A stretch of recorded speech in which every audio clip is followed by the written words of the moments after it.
ஒரு பாலைவனம் அமைதியாக விரிந்திருந்தது. யூதாவின் பரந்த நிலப்பரப்பில் மெல்ல வீசிய காற்று தேவன் ஏற்படுத்தப் போகும் ஒரு தெய்வீக சந்திப்பின் முன்னுரையாயிருந்தது. தூரத்தில் ஒரு ஒட்டக கூட்டம் புழுதியை எழுப்பிக் கொண்டு மெதுவாக நகர்ந்து கொண்டிருந்தது. அந்த ஒட்டகங்களின் மேல் அமர்ந்திருந்தவர்கள் அந்த பரந்த வெளியை ஆராய்ந்து எதையோ தேடிக்கொண்டிருந்தார்கள். அவர்களுக்குள் இருந்தவர் ஒரு வயதான ஊழியன். அவர்தான் ஆபிரகாமின் விசுவாசமான ஊழியனான எலியேசர். அவரது முகத்தில் பயணத்தின் சோர்வு இருந்தாலும் அவரது இதயத்தில் இருந்தது தேவனின் வழிநடத்தலின் மீது கொண்ட உறுதியான நம்பிக்கை. அவர் தன் நெஞ்சின் மீது கையை வைத்து வானத்தை நோக்கி அமைதியாக ஜெபித்துக் கொண்டே பயணித்தார். அவர் அனுப்பப்பட்டிருந்தது ஒரு சாதாரண பயணத்திற்காக அல்ல, அது ஒரு விசுவாச பயணம். அவரிடம் யாரை பார்க்க வேண்டும் என்று சொல்லப்படவில்லை. அவரிடம் எந்த பேரும் இல்லை, எந்த ஒரு வரைபடமும் இல்லை. அதே நேரத்தில் வேறு ஒரு இடத்தில் அந்த தெய்வீக திட்டத்தை பற்றி தெரியாத ஒரு இளம் பெண் தன் வழக்கமான பணிக்காக நடந்து கொண்டிருந்தாள். தன் தோளில் குடத்தை எடுத்துக்கொண்டு ஊரின் கிணற்றை நோக்கி மெதுவாக நடந்தாள். அந்த பாதையில் அவள் நூற்றுக்கணக்கான முறை நடந்திருக்கலாம். அந்த கிணற்றில் அவள் எண்ணற்ற முறை தண்ணீர் எடுத்திருக்கலாம். ஆனால் தேவனின் திட்டத்தில் அது ஒரு சாதாரண நாள் அல்ல. இன்று அவள் காட்டப் போகும் ஒரு சிறிய தயவுதான் வரலாற்றையே மாற்றப் போகிறது. அவள் பேர்தான் ரெபெக்காள். இது ரெபெக்காளின் உண்மை வரலாறு. அன்பான ஏஐ பைபிள் தமிழ் குடும்பத்தினரே, இன்றைய வீடியோவில் உங்களுக்காக ஒரு சிறிய சுவாரஸ்யமான சவால் இருக்கிறது. இந்த வீடியோ முழுவதிலும் 6 இலக்க எண் 6 டிஜிட் நம்பர் மறைத்து வைக்கப்பட்டுள்ளது. அந்த எண்ணை கவனமாக பார்த்து சரியான பதிலை அனுப்பும் ஒருவரை நாம் தேர்ந்தெடுத்து ஏஐ பைபிள் தமிழ் சேனல் சார்பாக ஒரு சிறிய கிஃப்ட் ஹேம்பர் அனுப்பி உங்களை மகிழ்விக்க விரும்புகிறோம். அதனால் இந்த வீடியோவை முடிவு வரை கவனமாக பாருங்கள். அந்த 6 இலக்க எண்ணை கண்டுபிடித்தவுடன் கீழே உள்ள டிஸ்கிரிப்ஷனில் கொடுத்துள்ள கூகுள் ஃபார்மை திறந்து அந்த எண்ணையும் கேட்கப்பட்ட விவரங்களையும் பதிவு செய்யுங்கள். சரியான பதிலை அனுப்பியவர்களில் ஒருவரை தேர்வு செய்து நாங்கள் அவர்களை தொடர்பு கொண்டு கிஃப்ட் ஹேம்பரை அவர்களின் முகவரிக்கு அனுப்புவோம். உங்களுக்கு இயேசுவின் நாமத்தில் வாழ்த்துக்கள். ஆபிரகாம் வயது மிகுந்து முதிர்ந்த போது கர்த்தர் அவனுக்கு செய்திருந்த வாக்குத்தத்தம் இன்னும் உயிரோடு நிலைத்திருந்தது. உன் சந்ததி வானத்து நட்சத்திரங்களைப் போலவும் கடற்கரையில் உள்ள மணலைப் போலவும் பெருகும் என்று கர்த்தர் சொல்லியிருந்த அந்த வார்த்தை இப்பொழுது அடுத்த தலைமுறையின் வாழ்க்கையில் நிறைவேற வேண்டிய காலம் வந்திருந்தது. அவனுடைய குமாரனாகிய ஈசாக்கு இளமையின் முழுமையில் வளர்ந்து திருமணத்திற்கு ஆயத்தமாக இருந்தான். ஆனால் ஆபிரகாமின் இதயத்தில் ஒரு உறுதியான தீர்மானம் இருந்தது. தேவன் வாக்குத்தத்தம் செய்திருந்த அந்த பரிசுத்த சந்ததி கானானியர்களின் வழியில் கலக்கக்கூடாது என்று அவன் எண்ணினான். எனவே கானான் தேசத்தில் வாழ்ந்த கானானிய பெண்களில் ஒருத்தியையும் தனது குமாரனுக்கு மணமாக எடுத்துக்கொள்ள அவன் விரும்பவில்லை. அதற்கு பதிலாக தன் சொந்த தேசத்தாரிடமும் தன் இனத்தாரிடமும் சென்று ஒரு பெண்ணை தேர்ந்தெடுக்க வேண்டும் என்று அவன் மனதில் உறுதி செய்திருந்தான். அதற்காக ஆபிரகாம் தன் வீட்டில் இருந்த ஒரு விசுவாசமான மனிதனை அழைத்தான். அவன் பெயர் எலியேசர். ஆபிரகாமின் வீட்டில் இருந்த மூத்த ஊழியன் அவனுடைய எல்லா ஆஸ்திகளுக்கும் அதிகாரியானவன். ஆண்டுகள் முழுவதும் எஜமானனுக்கு பணிவாக சேவை செய்தவன். ஆபிரகாமின் குடும்பத்தை தன் குடும்பமாக கருதியவன். ஆபிரகாம் அவனை முன் நிறுத்தி ஒரு மிக முக்கியமான பணியை அவனிடம் ஒப்படைத்தான். நீ கானான் தேசத்தில் உள்ள பெண்களில் இருந்து என் குமாரனுக்கு ஒரு பெண்ணை எடுத்துக்கொள்ளக்கூடாது. நீ என் தேசத்திற்கும் என் இனத்தாரிடமும் சென்று என் குமாரனாகிய ஈசாக்கிற்காக ஒரு பெண்ணை தெரிந்து கொள்ள வேண்டும். இந்த வார்த்தைகள் ஒரு சாதாரண உத்தரவு அல்ல. அது தேவனுடைய வாக்குத்தத்தம் தொடரும் பாதையை தீர்மானிக்கும் ஒரு புனித பொறுப்பு. அப்பொழுது அந்த ஊழியன் பழைய காலத்தில் இருந்த ஒரு மரியாதையான ஆணையின் முறையின்படி தன் எஜமானனாகிய ஆபிரகாமின் தொடையின் கீழ் தன் கையை வைத்து, இந்த காரியத்தை உண்மையாய் நான் நிறைவேற்றுவேன் ஐயா என்று ஆணையிட்டான். ஆபிரகாமின் தேவன் மீது கொண்ட நம்பிக்கையையும் வழிநடத்துதலையும் மனதில் வைத்துக்கொண்டு தன் எஜமானனாகிய ஆபிரகாமின் ஆஸ்திகளில் இருந்து 10 ஒட்டகங்களை எடுத்துக்கொண்டு பலவிதமான விலையுயர்ந்த பரிசுகளையும் சேர்த்து கொண்டான். அவையெல்லாம் தேவன் ஏற்பாடு செய்ய போகும் மணவாட்டிக்காக ஆயத்தப்படுத்தப்பட்ட வெகுமதிகள். அவன் தன் பயணத்தை ஆரம்பித்து நீண்ட பாலைவன பாதைகளை கடந்தான். மணற்காற்றுகள் வீசும் நிலங்கள், வெப்பமான நாட்கள், குளிர்ந்த இரவுகள், அவற்றை கடந்து அவன் தொடர்ந்து சென்றான். இறுதியில் மெசொப்பொத்தாமியாவில் இருந்த நாகோரின் பட்டணத்தை வந்து சேர்ந்தான். நீண்ட பயணத்தின் சோர்வுடன் மாலை நேரம் வந்தபோது அவன் அந்த பட்டணத்தின் புறம்பே இருந்த ஒரு கிணற்றண்டைக்கு வந்தான். அந்த நேரம் சாதாரண நேரம் அல்ல. அந்த ஊரில் இருந்த பெண்கள் தங்கள் குடங்களை எடுத்துக்கொண்டு தண்ணீர் எடுக்க வருகிற நேரம் அது.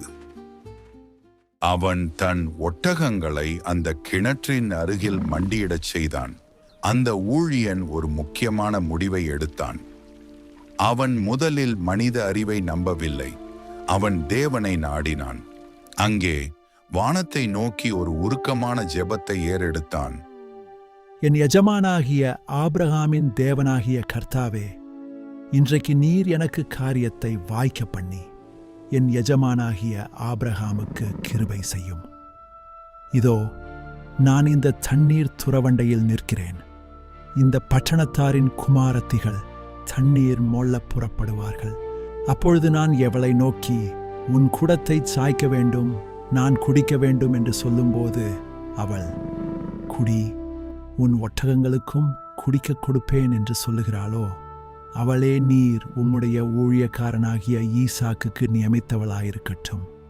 ஆதியாகமம் 24:12. அது ஒரு சாதாரண ஜெபம் அல்ல. அது தேவனுடைய சித்தத்தை அறிய விரும்பிய ஒரு பணிவான இதயத்தின் ஜெபம்.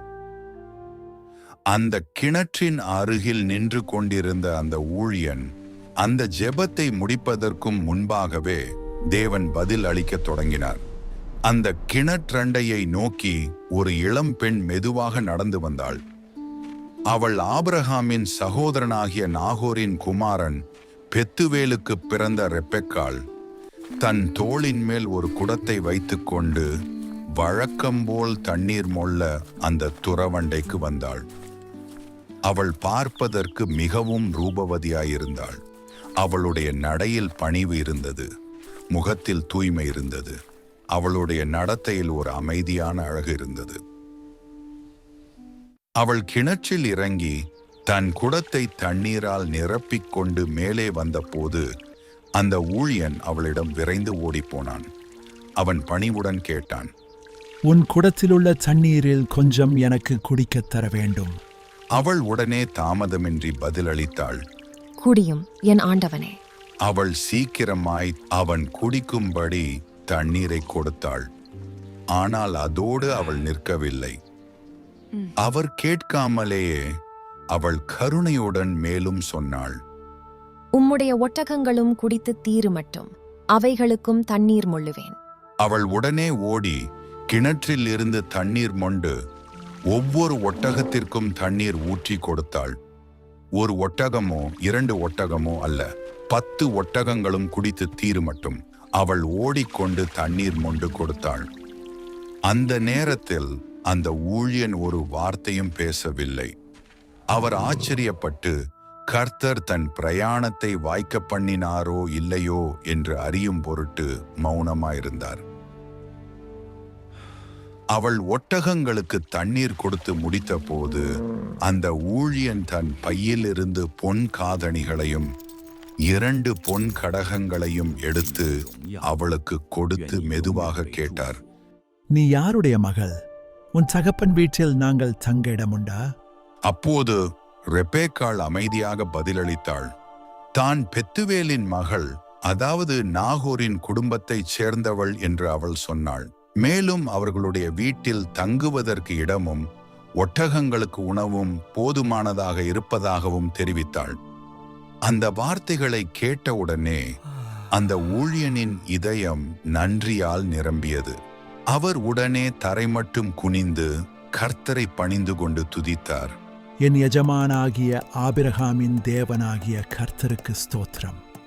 அவர் தமது கிருபையையும் உண்மையையும் என் எஜமானை விட்டு நீக்கவில்லை.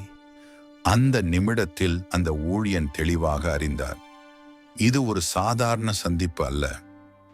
இது தேவன் முன்கூட்டியே ஏற்பாடு செய்த ஒரு தெய்வீக வழி நடத்தல். ரெபெக்காள் அவசரமாக ஓடிப்போய் கிணற்றண்டையில் நடந்த அனைத்தையும் தன் வீட்டாரிடம் சொல்லினாள். அவள் சொன்ன வார்த்தைகள் அந்த வீட்டில் ஒரு ஆச்சரியத்தையும் எதிர்பார்ப்பையும் உண்டாக்கின. அவளுக்கு லாபான் என்ற ஒரு சகோதரன் இருந்தான்.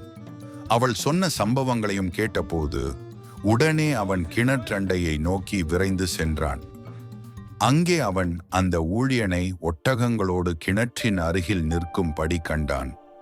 உடனே மரியாதையுடன் அவனை அழைத்து, கர்த்தரால் ஆசீர்வதிக்கப்பட்டவரே, உள்ளே வாருங்கள். நீங்கள் வெளியே நிற்பதென்ன? வீட்டையும் ஒட்டகங்களுக்கு இடத்தையும் ஆயத்தப்படுத்தி இருக்கிறேன் என்று சொல்லி வீட்டுக்குள் அழைத்தான்.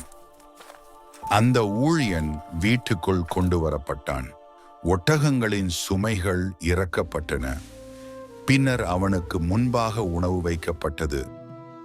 ஆனால் அந்த ஊழியன் உடனே சொல்லினான், நான் வந்த காரியத்தை சொல்லும் முன் புசிக்க மாட்டேன். அவனுடைய வார்த்தைகள் அவன் மனதில் இருந்த பொறுப்பின் கனத்தை வெளிப்படுத்தின. அப்போது அவர் ஆரம்பத்திலிருந்து நடந்த அனைத்தையும் விவரமாக சொன்னார். ஆபிரகாம் கொடுத்த ஆணை முதல் அதற்கு பிறகு நடந்த அற்புதமான சம்பவம், ரெபெக்காள் வந்து தண்ணீர் கொடுத்தது வரை அனைத்தையும் விளக்கமாக சொன்னார். இறுதியாக அவர், நீங்கள் என் எஜமானுக்கு கிருபையும் உண்மையும் செய்ய சித்தமுள்ளவர்களானால் எனக்கு சொல்லுங்கள் என்றார். லாபானும் பெத்துவேலும் இது கர்த்தரால் வந்த காரியம் என்று உணர்ந்து ஒருவரையொருவர் நோக்கி பார்த்தார்கள். அவர்கள் பதிலளித்தார்கள், இந்த காரியம் கர்த்தரால் வந்தது. நாங்கள் உமக்கு தீமையையாவது நன்மையையாவது சொல்ல முடியாது. இதோ ரெபெக்காள் உமக்கு முன்பாக இருக்கிறாள். அவளை கூட்டிக் கொண்டு போய் கர்த்தர் சொல்லியபடி எஜமானின் குமாரனுக்கு அவளை மனைவியாக்குங்கள். மறுநாள் காலையில் ஊழியன் புறப்பட ஆயத்தமான போது ரெபெக்காளின் வீட்டார் சில நாட்கள் தாமதிக்கச் சொன்னார்கள். ஆனால் அந்த ஊழியன், கர்த்தர் என் பிரயாணத்தை வாய்க்க பண்ணியிருக்க நீங்கள் என்னை தடை செய்ய வேண்டாம் என்றார். அவர்கள் ரெபெக்காளை அழைத்து, நீ இந்த மனுஷனோடே கூட போகிறாயா என்று கேட்டார்கள். அந்த கேள்வி அவளுடைய வாழ்க்கையின் திசையை தீர்மானிக்கப் போகிற கேள்வி. ஆனால் ரெபெக்காள் சற்றும் தயங்கவில்லை. ஒரு நிமிடமும் சிந்திக்காமல் தெளிவான குரலில் அவள் சொன்னாள், நான் போகிறேன். அந்த ஒரு வார்த்தை ஒரு இளம் பெண்ணின் விசுவாசத்தையும் தேவன் நடத்தும் பாதையை ஏற்றுக்கொண்ட தைரியத்தையும் வெளிப்படுத்தியது. அவ்வாறு தீர்மானம் எடுக்கப்பட்ட பின் ரெபெக்காளை அவர்கள் ஆசீர்வதித்து அனுப்பினார்கள். அவள் தன் செவிலித்தாயோடும் தன்னுடன் வந்த தோழிகளோடும் ஒட்டகங்களின் மேல் ஏறி அந்த ஊழியனை பின்பற்றி புறப்பட்டாள். தன் குடும்பத்தையும் தன் பழக்கமான வாழ்வையும் விட்டு தேவன் தயார் செய்திருந்த ஒரு புதிய வாழ்க்கையை நோக்கி அவள் பயணம் தொடங்கினாள். நீண்ட பாலைவன பாதைகள் கடந்த பின் அவர்கள் கானான் தேசத்தை அணுகி வந்தார்கள். அந்த நேரத்தில் ஈசாக்கு சாயங்கால வேளையில் வெளியில் நின்று தியானம் செய்யும்படி வந்திருந்தான். அப்போது தூரத்தில் ஒட்டகங்கள் வருவதை அவன் கண்டான். அதே நேரத்தில் ரெபெக்காளும் தன் பார்வையை உயர்த்தினாள். தூரத்தில் நிற்கும் அந்த மனிதனை அவள் கவனித்தாள். அந்த ஊழியனை நோக்கி கேட்டாள், வெளியில் நமக்கு எதிர்கொண்டு வருகிற அந்த மனுஷன் யார்? அதற்கு அந்த ஊழியன் பதிலளித்தான், அவர்தான் என் எஜமான்.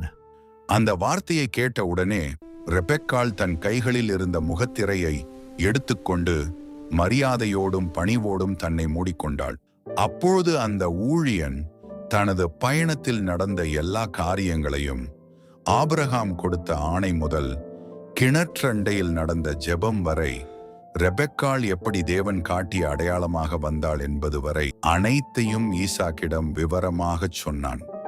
பின்னர் ஈசாக்கு ரெபெக்காளை தன் தாய் சாராளின் கூடாரத்திற்குள் அழைத்து கொண்டு போனான். அங்கே அவன் அவளை தன் மனைவியாக விவாகம் பண்ணினான். வேதாகமம் அந்த தருணத்தை மிகவும் எளியதாயும் ஆழமாயும் பதிவு செய்கிறது. அவன் அவளை நேசித்தான். ஆதியாகமம் 24:67. அவ்வாறு தேவன் ஏற்பாடு செய்த அந்த சந்திப்பு ஒரு குடும்பத்தின் வரலாற்றையும் தேவனுடைய வாக்குத்தத்தத்தின் தொடர்ச்சியையும் உறுதிப்படுத்தியது. மேலும் வேதாகமம் சொல்லுகிறது, ஈசாக்கு தன் தாய் சாராளின் மரணத்திற்கு பின் ரெபெக்காளினால் ஆறுதல் அடைந்தான். தேவன் வழிநடத்திய அந்த பயணம் ஒரு ஊழியனின் ஜெபத்தையும், ஒரு இளம் பெண்ணின் தயவையும், ஒரு குடும்பத்தின் விசுவாசத்தையும் ஒன்றாக இணைத்து தம் வாக்குத்தத்தத்தை நிறைவேற்றும் பாதையை தயார் செய்தது.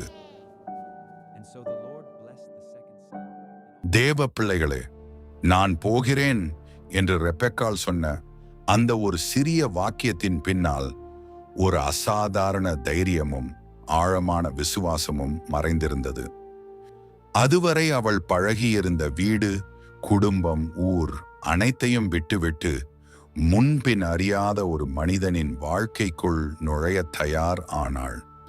மனித அறிவால் அல்ல, தேவன் மேல் கொண்ட உறுதியான நம்பிக்கையால் அவள் அந்த பயணத்தை தொடங்கினாள். ரெபெக்காளின் இந்த வரலாறு நமக்கு சில ஆழமான உண்மைகளை கற்றுத்தருகிறது. முதலாவது, நாம் தேவனிடம் ஏறெடுக்கும் விசுவாசமான ஜெபங்களுக்கு அவர் நிச்சயமாக பதிலளிக்கிறார். ஆபிரகாமின் ஊழியன் செய்த அந்த எளிய ஜெபத்திற்கு தேவன் உடனே பதில் அளித்தார். இரண்டாவது, நமது உண்மையான குணம் நாம் செய்யும் சிறிய செயல்களில் வெளிப்படுகிறது. ஒரு அந்நியனுக்கு தண்ணீர் கொடுத்த அந்த சிறிய கருணை செயல் ரெபெக்காளின் இதயத்தின் அழகை வெளிப்படுத்தியது. மூன்றாவது, நாம் தயக்கமின்றி தேவனுடைய சித்தத்திற்கு ஆம் என்று சொல்லும்போது தேவன் நம் வாழ்க்கையின் மூலமாக ஒரு பெரிய வரலாற்றை எழுதுகிறார்.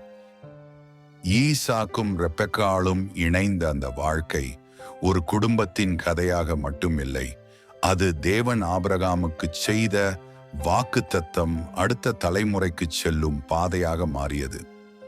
ஒருவேளை இன்று நீங்களும் உங்கள் வாழ்க்கையின் ஏதோ ஒரு கிணற்றண்டையில் நின்று கொண்டிருக்கலாம்.